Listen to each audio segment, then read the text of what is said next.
Class कैसे हैं आप लोग। Hopefully you will be fit, enjoying good health. तो जी क्लास 9 क्लास में चैप्टर नंबर भी आज का हमारा 9 है, लास्ट चैप्टर है। जो टाइटल है उसका ट्रांसपोर्ट, और बेसिक जो टॉपिक आज ट्रांसपोर्ट में हमने डिस्कस करना है वो है transport in plant.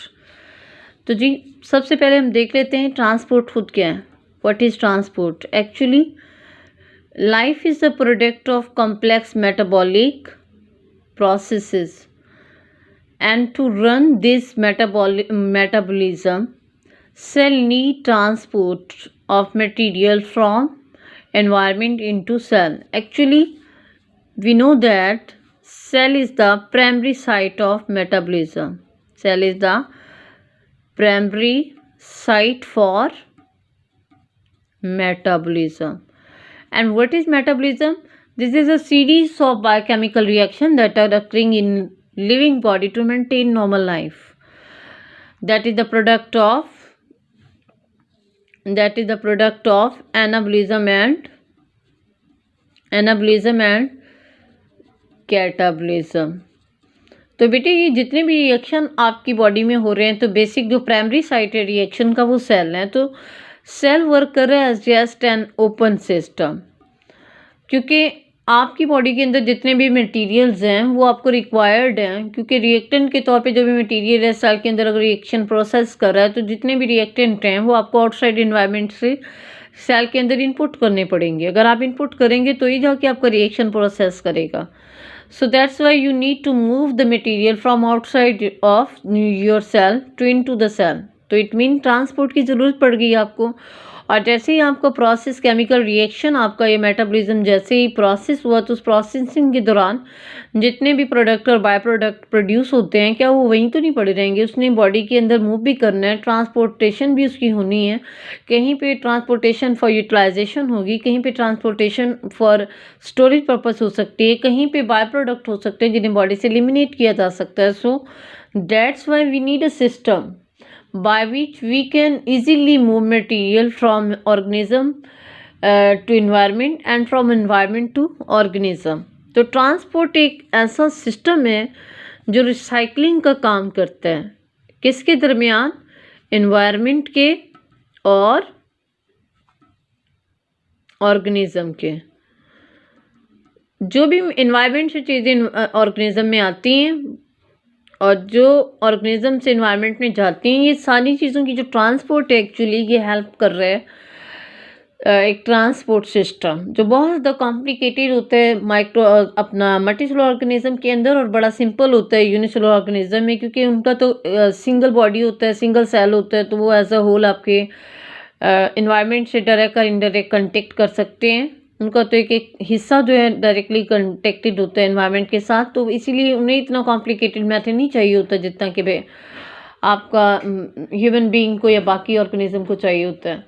So that's Y bacteria के अंदर जो ट्रांसपोर्ट है वो बहुत ज़्यादा सिंपल होती है एज कंपेयर जिनमें बहुत ज़्यादा कॉम्प्लिकेटेड होती है। लाइक हम डिफरेंट ट्रांसपोर्ट के सिस्टम पढ़ेंगे।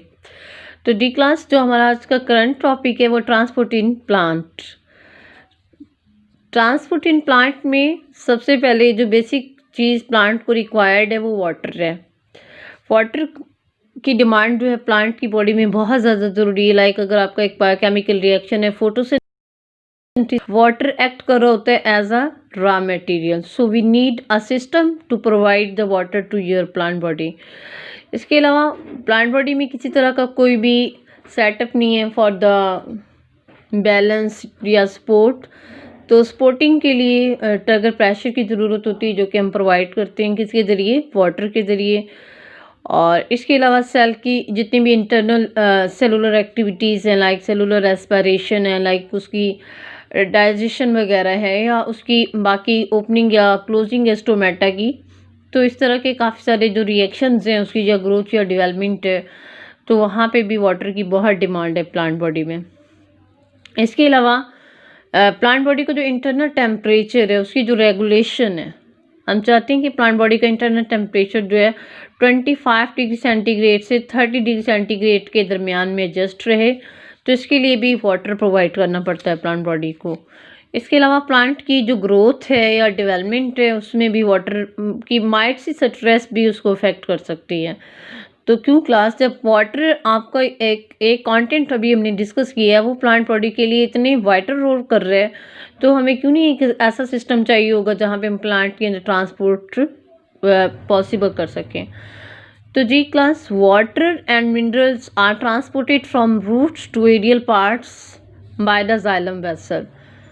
जो वाटर है वो सॉयल सॉल्यूशन से रूट के ज़रिए एरियल पार्ट, मतलब वेल हाइटेड पार्ट जो कि आपके ब्रांचेज हैं या आपके जो ट्रीज़ के जो शूट सिस्टम है वहाँ तक वाटर की जो कंडक्शन हम कर सकते हैं वो हम हेल्प आउट लेते हैं किससे, जाइलम वेसल से, जो एक कंपोनेंट होता है जो कि वाटर को रिजर्व कर सकता है और फिर आगे अपना ट्रांसपायरेशन लॉस की वजह से वाटर प्रेशर डिफरेंस क्रिएट होता है, एक ट्रांसपायरेशन पुल क्रिएट होता है, तो जाइलम जो है वाटर को रूट से शूट तक कंडक्ट करता है। और इसी तरीके से जो फूड है आपके पास ग्लूकोज की फॉर्म में जो फोटोसिंथेसिस प्रोसेस के दौरान प्रोड्यूस होती है वो उसे भी, वो तो लीफ में प्रोड्यूस हो रही होती है लेकिन उसे थ्रू आउट ट्रांसपोर्ट किया जाता है प्लांट बॉडी के अंदर for active utilization and storage, ताकि बॉडी के जहाँ जिन पार्ट्स में उसकी यूटिलाइजेशन है या जिन पार्ट में उसने फॉर फ्यूचर स्टोरेज करना है तो उसके लिए उसे ट्रांसपोर्ट किया जाए। तो उसके लिए भी हम हेल्प लेते हैं फ्लोएम की। हमारे पास कौन सा बंडल पाया जाता है, फ्लोएम, तो इनके बारे में हम पढ़ते हैं। एक्चुअली हमारे पास जितने भी वेस्कुलर प्लांट हैं, वेस्कुलर प्लांट में फ्लावरिंग प्लांट ही आते हैं या वुडी प्लांट या आपके सीडेड प्लांट आते हैं जो कि डेवलप कर चुके हैं वेस्कुलर बंडल को, जिन्हें हम जाइलम और फ्लोएम कहते हैं, for conduction of food water and mineral. Water और फूड की कंडक्शन के लिए वेस्कुलर प्लांट के पास जो हाईफाई सिस्टम है हमारे पास वो है जाइलम एंड फ्लोएम सिस्टम, और ये सिस्टम मिसिंग होता है, ये कुछ मोसिस के अंदर और लीवर वर्ड्स के अंदर वेस्कुलर बंडल नहीं मौजूद होते, लेकिन आपके जितने फ्लावरिंग प्लांट है, फ्लावरिंग प्लांट के अंदर वेस्कुलर बंडल पाए जाते हैं जाइलम और फ्लोएम, जो कि वाटर और फूड की कंडक्शन में हेल्प करते हैं। तो आज हम रूट की स्ट्रक्चर में इनके बारे में ज़्यादा देखेंगे। तो जी क्लास, हम देख लेते हैं वाटर एंड आयन अपटेक।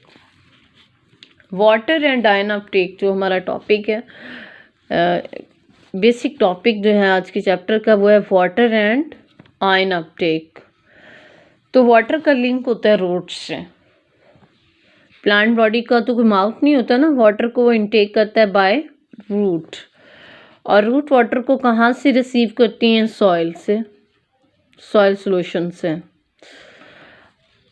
हमारा एक इमेज बन चुका है हमारे माइंड में, जस्ट यही है कि टिपिकली हम यही कहते हैं कि लाइक जैसे रूट जस्ट क्या करती है, एंकर करती है प्लांट बॉडी को इनटू सॉइल। जस्ट इतना ही नहीं है, इसके अलावा भी रूट्स के मेजर टू वाइटल फंक्शन में से वो वाटर और मिनरल्स या सॉल्ट को एब्जॉर्ब करती है सॉइल सॉल्यूशन से। नंबर 1 इसका जो वाइटल फंक्शन है, और इसके अलावा ये प्रोवाइड करती है इस वाटर और मिनरल को टू द कंडक्टिव अपना vessels for the efficient use and distribution to stem tissue. Root का काम बॉडी को एंकर ही नहीं करना होता, बल्कि वो इसके अलावा सॉइल सॉल्यूशन से वाटर और मिनरल को एक्टिवली एब्जॉर्ब करता है और उसके बाद कंडक्ट करता है जाइलम और फ्लोएम को।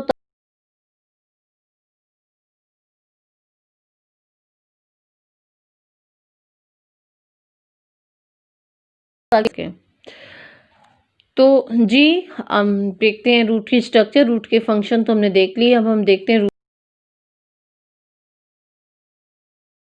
रूट की स्ट्रक्चर।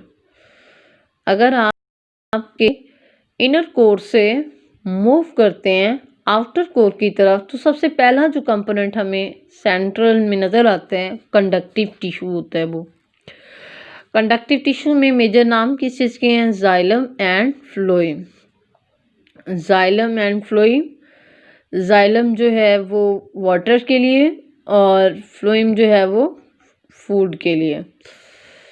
तो ये जाइलम और फ्लोएम जब दोनों आपस में ग्रुप्ड हो जाते हैं, कंबाइन हो जाते हैं, तो ये एक सेंट्रल रॉड बना देते हैं। सेंटर पे एक ना सेंट्रल सा रॉड बना देते हैं, रॉड डिस्क बना देते हैं, जिसे हम क्या कहते हैं, सेंट्रल रॉड बोलते हैं, central rod.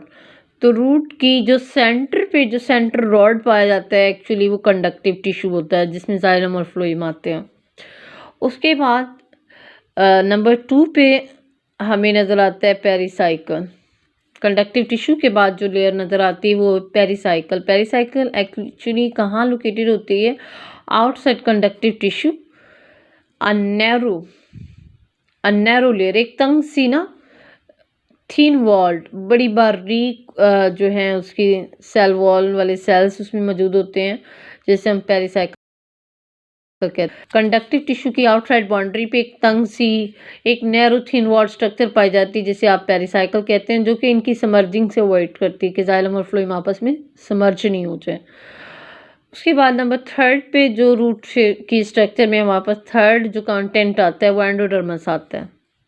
What is endodermis actually? That is the single layer of cells. Endodermis is what? Single layer of cells which surround the pericycle, जो कि पेरिसाइकल के अराउंड मौजूद होता है। 4 कंटेंट जो रूट का है हमारे पास वो है कॉर्टेक्स। नंबर 4 पे जो चीज़ हमारे पास पाई जा रही है वो है cortex, actually which is the external to the endodermis. Endodermis की आउटसाइड पे एक ब्रॉड सा जोन पाया जाता है मेसोफिल सेल का, विच इज़ कॉल्ड कॉर्टेक्स, जो कि फूड की स्टोरेज में भी हेल्प आउट करता है और फूड की सिंथेसिस में भी हेल्प करता है। उसके बाद नंबर 5 पे हमारे पास आ जाता है एक सिंगल लेयर ऑफ सेल, जैसे हम क्या कहते हैं, एपिडर्मल सेल्स कहते हैं। तो आप क्या कहेंगे, cortex is bounded by a single layer of cells that is called epidermal cells which are present outside of cortex. उसके बाद लास्ट में नंबर 6 पे हमारे पास आता है रूट हेयर। रूट हेयर हमारे पास क्या है जी, extension of epidermal cell. Epidermal cell के अंदर से जो एक्सटेंशन निकलती हैं उसे हम क्या कहते हैं, एपिडर्मल सेल से जो एक्सटेंशंस डेवलप होती हैं उसे हम कहते हैं, ये हमारे पास क्या है, रूट हेयर।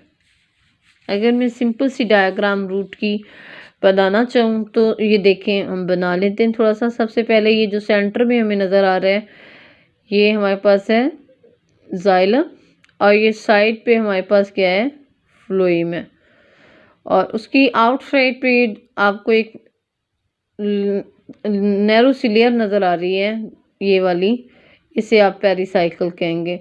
और उसके बाद ये आपको सिंगल वॉल्ड सेल्स नज़र आ रहे हैं जिसे आप एंडोडर्मस कहेंगे। और इसके आउटसाइड पे आपको ना ये ब्रॉड जोन ऑफ सेल नज़र आएगा जिसे आपने कॉर्टेक्स का नाम दिया था। किस चीज़ का नाम दिया था ब्रॉड जोन को? कॉर्टेक्स का। और उसके आउटसाइड पे आपको सिंगल लेयर ऑफ सेल्स नज़र आई जिसे आपने एपिडर्मस का नाम दिया, और उसके आउटसाइड पे आपको ना इस तरह के मतलब एपिडर्मल एक्सटेंशन नज़र आई जिसे आपने रूट हेयर का नाम दिया। तो ये थी रूट हेयर की, सॉरी रूट की ये थी स्ट्रक्चर। तो अब हम थोड़ा सा डिटेल में रूट हेयर के बारे में पढ़ लेते हैं। रूट हेयर क्या है, बेसिक कंटेंट जो है रूट का वो रूट हेयर ही है। रूट हेयर को आप कैसे डिफाइन कर देते हो, this is the actually these are the 10 hair like structures. इन्हें ना हेयर इसलिए कहा जाता है क्योंकि ना हेयर लाइक, जैसे हेयर भी आपके एक्सटेंशन फॉर्म में, क्लस्टर की फॉर्म में होते हैं, ज़्यादा सारे होते हैं और ना बहुत ज़्यादा थिन्ड होते हैं। तो which extend out from the epidermal cell. Actually ये जो एक्सटेंशन होती है एपिडर्मल सेल्स की, हम इन्हें रूट हेयर कहते हैं। तो थोड़ा सा इसकी फिजियोलॉजी की तरफ फोकस करते हैं, क्या हेल्पिंग करती हैं। नंबर 1 सबसे पहले तो ये प्रोवाइड करती हैं मैक्सिमम सर्विस एरिया, ज़्यादा से ज़्यादा आपको सर्विस एरिया प्रोवाइड करती हैं, स्पेस देती हैं ताकि आप ज़्यादा से ज़्यादा वाटर की और मिनरल की एब्जॉर्प्शन कर सकें from soil solution. Soil solution के अंदर मौजूद जो वाटर कंटेंट है या मिनरल्स हैं वो आप ज़्यादा से ज़्यादा इंतज़ाब कर सकें रूट के अंदर, तो उसमें हेल्प ज़्यादा से ज़्यादा आपको रूट हेयर ही करता है क्योंकि बहुत ज़्यादा माइन्यूट है, बारीक सी लेयर है और कम्प्लीटली एज अ होल हर तरीके से पानी में डूब जाती, तो ये ज़्यादा से ज़्यादा एरिया देती हैं। एक्चुअली ये जो रूट हेयर होती हैं ये ग्रो कर जाती हैं into spaces between the soil particle. जो सॉइल के दरमियान में जो पार्टिकल होते हैं वहाँ पे जो इंटरसेलुलर स्पेसेस होती हैं वहाँ पे ये जो रूट हेयर है वो वहाँ पे ये ग्रो कर जाती हैं, सेपरेट आउट हो जाती हैं और where they are in direct contact with water और फिर वहाँ से इनका डायरेक्ट जो है सॉइल सोल्यूशन के वाटर से कांटेक्ट डेवलप हो जाता है, एक एसोसिएशन डेवलप हो जाता है ताकि ये ज़्यादा से ज़्यादा वाटर को इनटेक करने में हेल्प करे। फिर रूट के साइटोप्लाज्म में पानी की एंट्री की रीज़न क्या है? तो वहाँ पे जो रूट का जो साइटोप्लाज्म होता है रूट हेयर का जो वो साइटोप्लाज्म होता है वो ज़रूरत से ज़्यादा मतलब कंसंट्रेशन रखता है अपने पास ऑफ सॉल्ट्स और and soil solution have less concentration of salt. तो फिर ये क्या करेगा, एक्टिव ट्रांसपोर्ट करेगा। रूट का जो साइटोप्लाज्म है वो सॉल्ट की एब्जॉर्प्शन के लिए एक्टिव ट्रांसपोर्ट करेगा। वाटर के लिए तो उसने ऑस्मोसिस का प्रोसेस यूज़ कर लिया कि सॉइल सोल्यूशन में वाटर ज़्यादा है एज़ कम्पेयर टू रूट, तो फिर पानी वहाँ कम है। इस तरीके से सॉल्ट भी इसमें एक्टिव ट्रांसपोर्ट के ज़रिए आके मिनरल भी कुछ जो हैं मिनरल वगैरह वो डिफियन प्रोसेस के थ्रू आ जाएंगे इसके अंदर साइटोप्लाज्म के अंदर। तो जैसे ही एक दफ़ा रूट में आ जाएंगे ये तमाम वाटर और मिनरल, तो आगे रूट का ये जो साइटोप्लाज्म में ये प्रोवाइड करेगा रूट के जाइलम को और वहाँ से ये फिर स्टेम के जाइलम में, फिर ये लीव के जाइलम में, फिर सो ऑन, फिर इस तरीके से ये कम्प्लीटली मूव कर जाएंगे। तो जी क्लास, आज का जो हमारा टॉपिक था वो था ट्रांसपोर्ट, जिसमें हमने डिस्कस किया कि ट्रांसपोर्ट एक्चुअली क्या है और हमें ट्रांसपोर्ट की ज़रूरत क्यों पड़ती है। क्योंकि हमने देखा कि life is product of the metabolic processes, and to run such complicated process we need materials from outside into the organism and from organism into the outside boundary. So we need a system by which we can move easily material into and out of organism. And we today discuss about transport in plant. Water की importance पे हमने highlighting दी आपको कि water is very important for plant life, like it is needed for photosynthesis, for target pressure, for growth and development and for the maintenance of cellular activities. So and we discuss about the root physiology, like root anchor plant body firmly into soil and provide these water and minerals from soil solution and conduct these minerals to the conductive tissue and that help in distribution throughout the plant body. Similarly, we discuss about the structure of root inner to outer. Firstly, we conduct about the conductive bundle like xylem and phloem that make the central rod of root. Then we come toward the pericycle, which was a narrow boundary outside of the conductive tissue. And then we discuss about single layer of cells that surround the pericycle, endodermis, and then we talk about the broad zone of cells that extend out from the endodermis called cortex. Then we talk about the single layer of epidermal cells called epidermis. Then we talk about the root hair, which are the extension of epidermal cells. Then we talk about its function. Water move into the root cytoplasm by osmosis, salt do active transport, and mineral diffuse out from soil solution into the cytoplasm of the root by the diffusion process. तो जी class, ये था आज का हमारा topic. Hopefully you will understand well.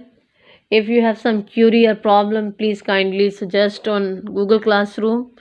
Take care of yourself. Allah Hafiz. Thank you.